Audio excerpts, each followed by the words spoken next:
What's good with the YouTube? Y'all know Big Flocka with a convict's perspective, and I'm smashing, dashing, sliding on through with that little bit of energy. Please hit the like, subscribe, comment, and do all things to help support this channel.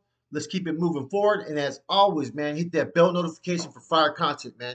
And check it out, man. We got an exclusive update, breaking news. Man, another prison murder has occurred on February 10th at North Kern Prison. Officials investigating the death as an incarcerated person as a homicide. North Kern Valley State Prison.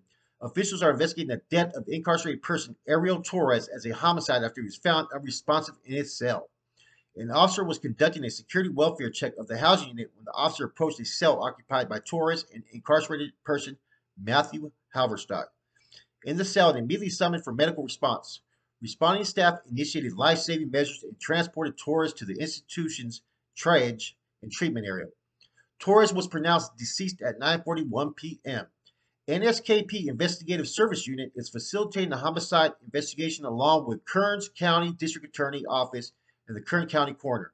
The Office of Inspector General was notified and the Kern County Coroner will determine Torres' official cause of death. Hoverstock has been rehoused in an administration segregation pending the investigation. Torres, 45, was sentenced to CDCR on November 30th, 2022, so he just got sentenced from San Mateo County to serve 2 years for possession of child pornography involving a person under 18 years of age. He got what he deserved. Fuck it. Hoverstock was sentenced to CDCR on August 31st, 2022 from Sacramento County to serve life with the possibility of parole for second-degree murder and injury to elder causing death and or great bodily injury.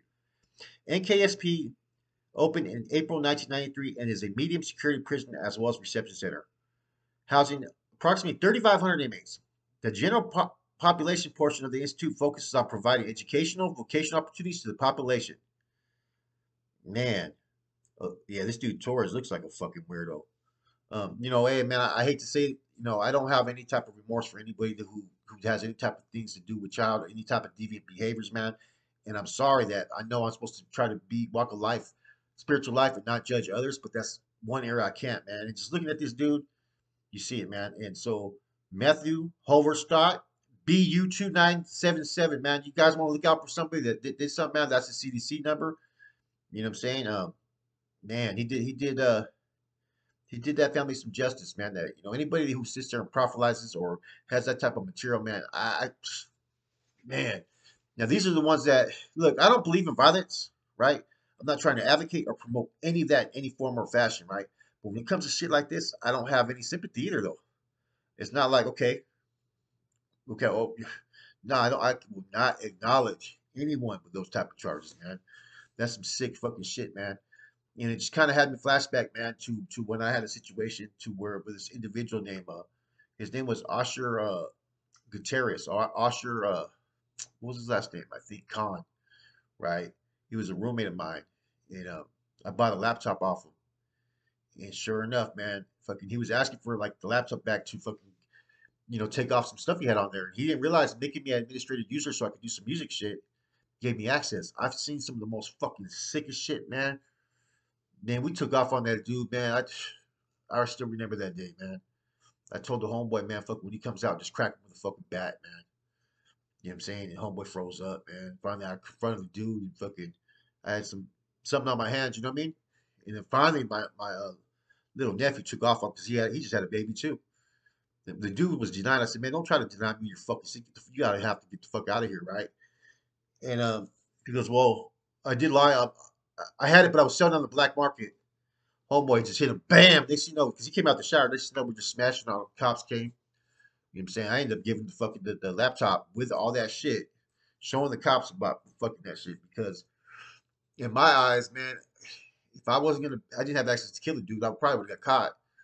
I couldn't let this dude go unscathed for what he had in that laptop. Because if something would happen to a kid and me knowing that he had this, I would have felt guilty for the rest of my life, man. So they ended up fucking yeah, it was a big old issue. He was over there trying to tell the cops, oh, he sells dope and this and that. And fucking I'm catting off like always, you hear me? And yeah. Even the cops a couple days later, they said, we understand that you guys, roughed him up pretty good. We don't mind a little vigilante justice on that, man. But yeah, he ended up getting the cops to do a fucking standby to fucking move his shit out. But it was some sick ass fucking shit, man. So I got no type of remorse, man. No type of sympathy, no type of respect for anybody who has any type of charges like this dude, man. I wanted to literally kill that dude just because it was some of the man. Just for me to push the play button to see what was in that, I'm horrified what I seen on that, man. It was the most fucking. I would not, man. This was terrible, man. So anybody that has any of that type of shit, man, they deserve to be fucking whacked, man. Straight up, man. You know, man, I had a flashback. Sorry, guys.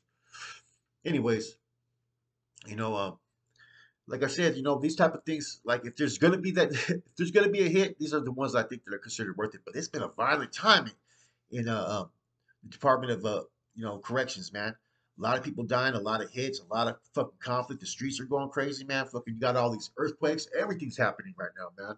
This world is really in chaos, man. So if you're out there, man, appreciate your loved ones, appreciate your people that stand by you, appreciate those that love you and respect you, and appreciate that you have a chance at life. You know what I mean? To live, free at this time and enjoy it, man. Because like I always say this before, what is life but sharing, memories with those that we love and family.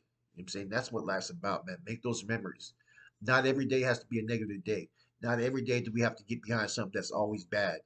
You know what I'm saying? Sometimes, man, look at everybody else's issues, man. And when you look at some other people's issues at times, maybe it makes your issues that much more minimal. You know what I'm saying? We're a very selfish species. You know what I'm saying? We have a tendency to only think about our own wants and desires and not look at the real world issues of things, man. This world has a lot of issues in it right now, man. And just these type of things, man. It's like everybody's going crazy. There's a lot more mental issues, a lot more mental breakdowns.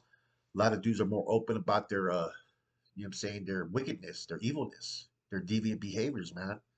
You know, years before, things were more secretive.